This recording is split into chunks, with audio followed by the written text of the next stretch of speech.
आप सभी को मेरा ओम प्रणाम। गीतोपनिषद बाय डॉक्टर श्रीकांत गुप्ते इस यूट्यूब चैनल में मैं डॉक्टर श्रीकांत गुप्ते आप सबका हार्दिक स्वागत करता हूं।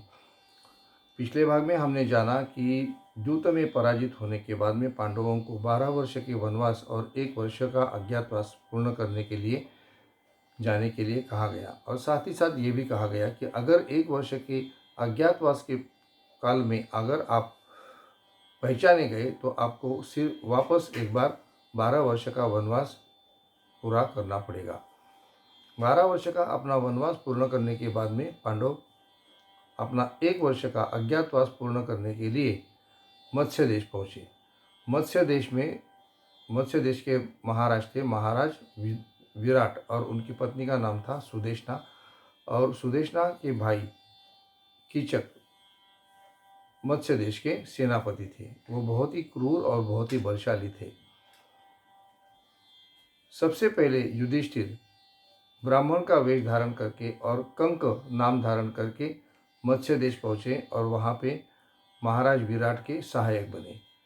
उसके बाद में भीम बल्लव के रूप में मत्स्य देश पहुँचे और वहाँ पर वो भोजन का कक्ष संभालने लगे। अर्जुन बृहन्नला के वेश में मत्स्य देश पहुँचे और वहाँ वे राजकन्या राजकुमारी उत्तरा को नृत्य और गायन सिखाने लगे। नकुल ग्रंथिक के रूप में अश्वशाला संभालने लगे और सहदेव तंत्रीपाल के रूप में गौशाला संभालने लगे, और द्रौपदी सैरंध्री के रूप में महारानी सुदेशना की दासी बनकर रहने लगी। यहाँ पर कीचक की दुष्ट नज़र द्रौपदी के ऊपर पड़ी और उसने द्रौपदी से अति प्रसंग करने का दुस्साहस किया। इससे क्रोधित होकर भीम ने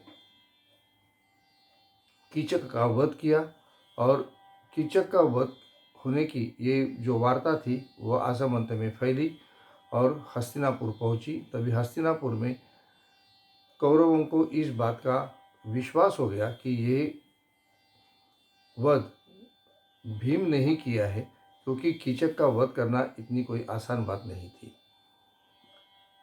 तो अब कौरव सेना पांडवों को ढूंढने के लिए मत्स्य देश पहुंची, लेकिन वहां पर अर्जुन ने बृहन्नला के विष में अकेले ने ही पूरी कौरव सेना को पराजित किया और कौरवों को वहां से भाग जाना पड़ा।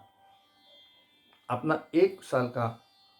1 वर्ष का अज्ञातवास पूर्ण करने के बाद पांडव हस्तिनापुर वापस लौटे और उन्होंने अपना हक, अपना राज्य वापस मांगा, जिन्हें देने के लिए दुर्योधन ने इनकार कर दिया।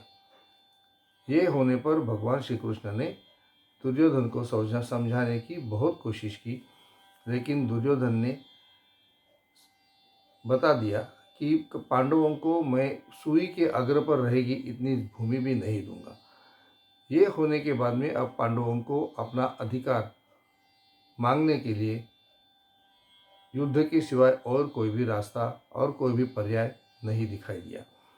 इस तरह से अब दोनों ही पक्ष युद्ध के लिए तैयार हो गए और अपनी सिद्धता करने लगे। यह युद्ध जो है वो कुरुक्षेत्र में होने वाला था, और इसके लिए दोनों ही सेनाएं कुरुक्षेत्र की ओर आगे बढ़ते हुए कुरुक्षेत्र की ओर चल पड़े। यहाँ पर अब महाभारतीय युद्ध आगे शुरू होने वाला था। इस युद्ध भूमि पर अब भगवान श्री कृष्ण को अर्जुन को भगवत गीता कहने की ज़रूरत क्यों पड़ी, इसके बारे में हम अगले भाग में देखेंगे।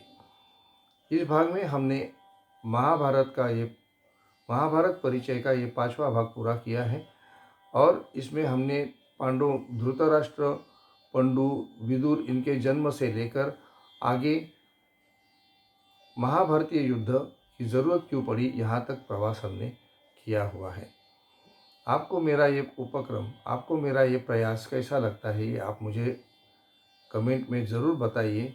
आपके विचार, आपके मंतव्य मेरे लिए बहुत महत्वपूर्ण है। अपना ये जो चैनल है श्रीमद् भगवद गीता गीतोपनिषद बाय डॉक्टर श्रीकांत गुप्ते, इस चैनल को लाइक, शेयर और सब्सक्राइब ज़रूर करिए। आप सभी को मेरा ओम प्रणाम। आप सभी को जय श्री कृष्ण।